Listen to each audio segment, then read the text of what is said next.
Now I request Sri Sanjay Singh.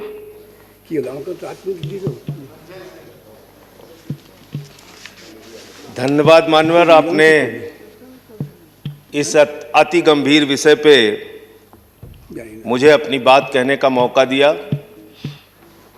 मान्यवर, मैं महामहिम राष्ट्रपति जी के अभिभाषण के विरोध में अपनी बात कहने के लिए खड़ा हुआ हूं और मैं दुष्यंत कुमार की चंद पंक्तियों से अपनी बात शुरू करना चाहता हूं कि हो गई है पीर पर्वत सी पिघलनी चाहिए, हो गई है पीर पर्वत सी पिघलनी चाहिए, इस हिमालय से कोई गंगा निकलनी चाहिए और सिर्फ हंगामा खड़ा करना मेरा मकसद नहीं, मेरी कोशिश है कि ये सूरत बदलनी चाहिए। आज मुल्क में जो हालात है किसान के मान्यवर, आज क्या हालत कर दी गई इस देश में। पिछले 76 दिनों से किसान आंदोलन पर है, उनके ऊपर लाठियां चलाई गई, आंसू गैस के गोले छोड़े गए, बूढ़े किसानों की आंखें फोड़ दी गई, कड़कती ठंड में पानी की बौछारें की गई, उनको आतंकवादी कहा गया, उनको गद्दार कहा गया, उनको खालिस्तानी कहा गया मान्यवर, उनको अपमानित किया गया। यहां तक कि भारतीय जनता पार्टी के एक विधायक ने कहा ये किसान नहीं आतंकवादी हैं, इनको शूट कर देना चाहिए और अगर दिल्ली पुलिस नहीं कर पाती तो मैं इनको जूतों से मारूंगा, जूतों से मारूंगा। ये भाजपा के लोग कह रहे हैं मान्यवर।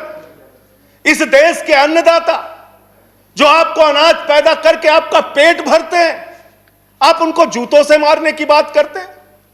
11 दौर की आप वार्ता कर चुके, सारी की सारी वार्ता फेल। आप कहते हैं मैं एक फोन कॉल की दूरी पर हूं। मैं पूछना चाहता हूं क्या इस सरकार के पास कॉल करने के लिए 2 रुपए भी नहीं है? अरे 2 रुपए नहीं है तो हम लोगों से ले लो, लेकिन कॉल कर लो किसानों को, कॉल कर लो किसानों को। उनकी पीड़ा चरम पर पहुंच चुकी है मान्यवर।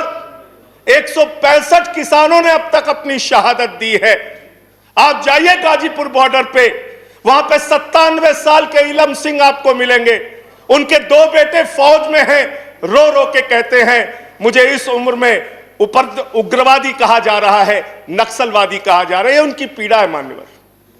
आप जाइए टीकरी बॉर्डर पे, आप जाइए सिंगू बॉर्डर पे, पीड़ा के साथ वो लोग कहते हैं शहीद आजम भगत सिंह के वंशजों को, शहीद लाला लाजपत राय के वंशजों को, जलियांवाला बाग कांड में शहादत देने वालों के वंशजों को आप खालिस्तानी कह रहे हैं, आतंकवादी कह रहे हैं, उनको अपमानित करने का काम कर रहे हैं। मैं आपसे पूछना चाहता हूं क्या दुश्मनी है आपकी इन अन्नदाताओं से? चलिए सब कुछ कर लिया आपने, अब तो कम से कम उनके ऊपर दया कीजिए और ये तीनों काला कानून वापस लेना ही पड़ेगा, आपको लेना चाहिए। अब आपने जुल्म की इंतहा कर दी है। आप चले जाइए गाजीपुर बॉर्डर पे मान्यवर, कटीले तार, बड़े बड़े कीले गाड़ दी गई हैं, 12-12 इंच की कीले सड़कों पे गाड़ दी गई हैं। देखकर ऐसा लगता है कि दुश्मन देश की सेना आने वाली है। ऐसी स्थितियां दो परिस्थितियों में जन्म लेती हैं मान्यवर। जब देश का शासक अपनी जनता से डरने लगता है तो ऐसी सीमाएं बेड़ियां बनवाता है, या देश की जनता को शत्रु समझने लगता है तब ऐसी बेड़ियां लगवाता है।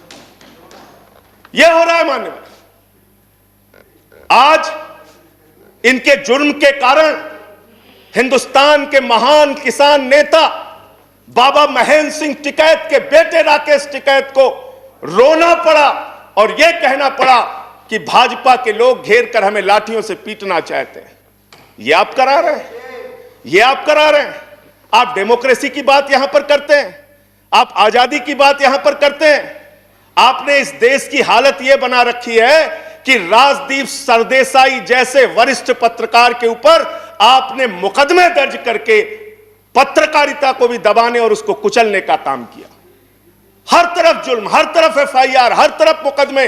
जो पानी पहुंचा रहा है उस पर मुकदमा, जो डीजल दे रहा है उस पर मुकदमा, जो खाने का इंतजाम कर रहा है उस पर मुकदमा।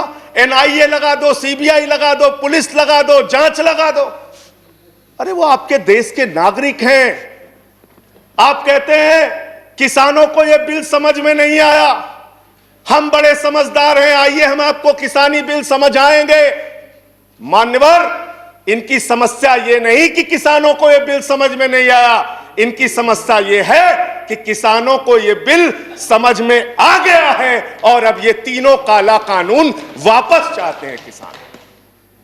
आप बड़े अक्लमंद समझते हैं अपने आप को। अरे किसान को इतना मूर्ख मत समझिए भाजपा के लोगों, वो बिगड़ैल बैल की नाक में नकेल डालते हैं, आपकी सरकार के नाक में भी नकेल डाल देंगे, चिंता मत कीजिए। मैं आज सुन रहा था मान्यवर, मुझे बड़ा आश्चर्य हुआ, सारी की सारी भारतीय जनता पार्टी की सांसद जितने भी नेता बोल रहे थे, कह रहे हैं कांग्रेस पार्टी ने 2019 के घोषणा पत्र में इसको लिखा था, यह बिल तो कांग्रेस पास करना चाहती थी। जीएसटी की बात करो, यह बिल तो कांग्रेस करना चाहती थी, हम इसलिए इसको कर रहे हैं। लेकिन वो सांसद यह बताना भूल गए कि जब यह बिल कांग्रेस लेकर आई थी तो उस समय स्वर्गीय अरुण जेटली जी ने और स्वर्गीय सुषमा स्वराज जी ने उस समय बिल का विरोध किया था। और कांग्रेस ने अगर 19 के घोषणा पत्र में इस बिल को शामिल किया था तो उनको तो 55 पे पहुंचा दिया, आपने तो लागू कर दिया, आपको 5 पे पहुंचा देगी, इस देश की जनता 5 पे पहुंचा देगी। इसलिए अगर आप कांग्रेस के सपनों को पूरा करने के लिए आए हैं तो जनता को भ्रमित मत कीजिए, अपनी पार्टी का नाम बदलकर भारतीय जनता पार्टी से कांग्रेस पार्टी कर लीजिए, कांग्रेस ए हो जाए, कांग्रेस बी हो जाए, जनता प्रचार करे। आप लोग समझें आप क्या कहना चाहते हैं, जनता तय कर लेगी। मान्यवर, इस बिल में क्या क्या लिखा है वो बातें आपको बता के और थोड़ी बातें कह के अपनी बात खत्म करूंगा। असीमित भंडारण की छूट दी गई है इन बिलों में, और वो क्यों दी गई है? 2 साल से अडानी का 100 एकड़ जमीन का लैंड यूज चेंज करने की एप्लीकेशन हरियाणा सरकार के पास पेंडिंग थी, लेकिन 7 मई को जब पूरे देश में लॉकडाउन लगा था, उस समय उस लैंड यूज को चेंज करके 100 एकड़ जमीन पर अडानी को भंडारण कोल्ड स्टोरेज बनाने की छूट दी गई और 5 जून को ऑर्डिनेंस के जरिए असीमित भंडारण और कोल्ड स्टोरेज बनाने की छूट दी गई। तो यह बिल किसानों के लिए नहीं लाया गया, अपने 4 पूंजीपति मित्रों के लिए यह सरकार यह काला कानून लेकर आई है। उन्हीं को फायदा पहुंचाने के लिए काला कानून लेकर आया गया है, उन्हीं के लाभ पहुंचाने के लिए काला कानून। यह सरकार 130 करोड़ हिंदुस्तानियों की सरकार नहीं है मान्यवर, यह सरकार उन 4 पूंजीपति लोगों की सरकार है जिनके लिए कानून बनाते हैं और जिनसे चंदा लेकर ये लोग चुनाव लड़ने का काम करते हैं। यह उनके लिए बनाई गई है मान्यवर, इस सरकार में कहा गया दिल्ली के मुख्यमंत्री के बारे में कि किसानों का साथ दे रहे हैं, किसानों का साथ दे रहे हैं।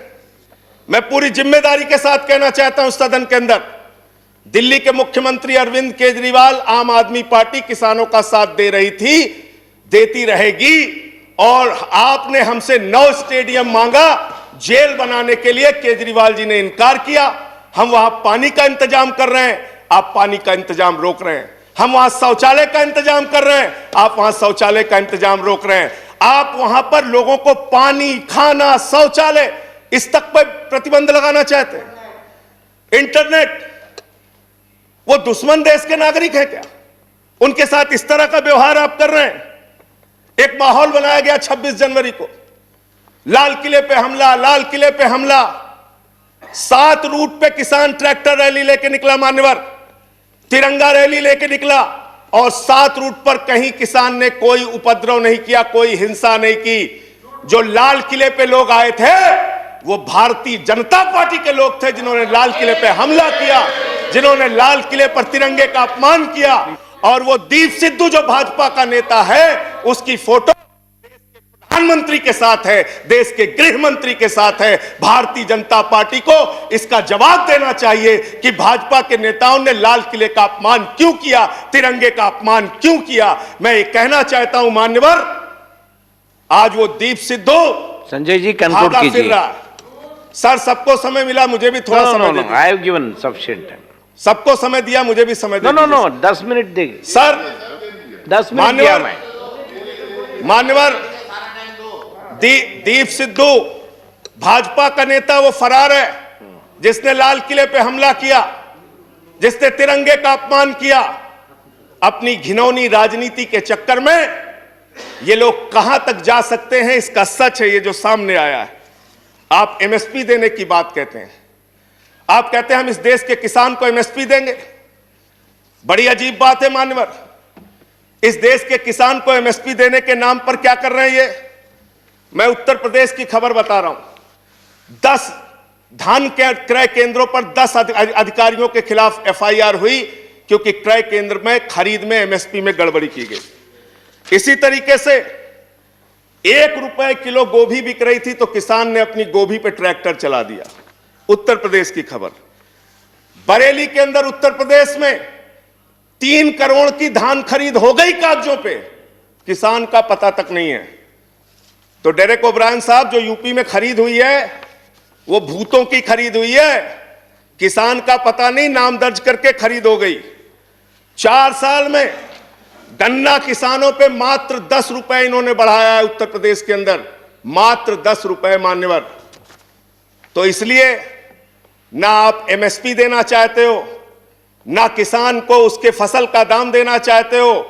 असीमित भंडारण की छूट देकर आपने पूंजीपति मित्रों को यह सुविधा दे दी कि सस्ते में किसान से अनाज खरीदेंगे, सस्ते में किसान से फल खरीदेंगे, सस्ते में किसान से सब्जियां खरीदेंगे, उसका बड़े बड़े स्टोरेज में भंडारण करेंगे, जमाखोरी करेंगे, और जब बाजार में फल सब्जियों की कमी हो जाएगी, अनाज की कमी हो जाएगी, तो महंगे दामों में जनता को बेचेंगे। यानी आपने महंगाई को, जमाखोरी को, कालाबाजारी को इस बिल के माध्यम से लीगलाइज करने का, वैधता प्रदान करने का काम किया है। इस देश में महंगाई बढ़ाने का काम किया है, उसका रास्ता आपने खोला है। इसलिए भी ये बिल, तीनों का तीनों काला बिल वापस लिया जाना चाहिए। Thank you.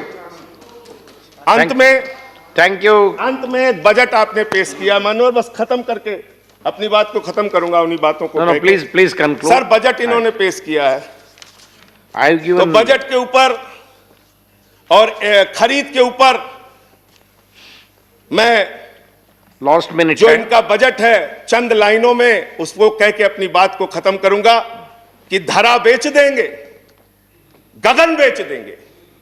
धरा बेच देंगे, गगन बेच देंगे, कली बेच देंगे, चमन बेच देंगे। अगर तुम ही यूं ही सोते रहे तो ये फर्जी राष्ट्रवादी वतन बेच देंगे, वतन बेच देंगे, वतन बेच देंगे। धन्यवाद माननीय। Thank you Sanjay Singh ji.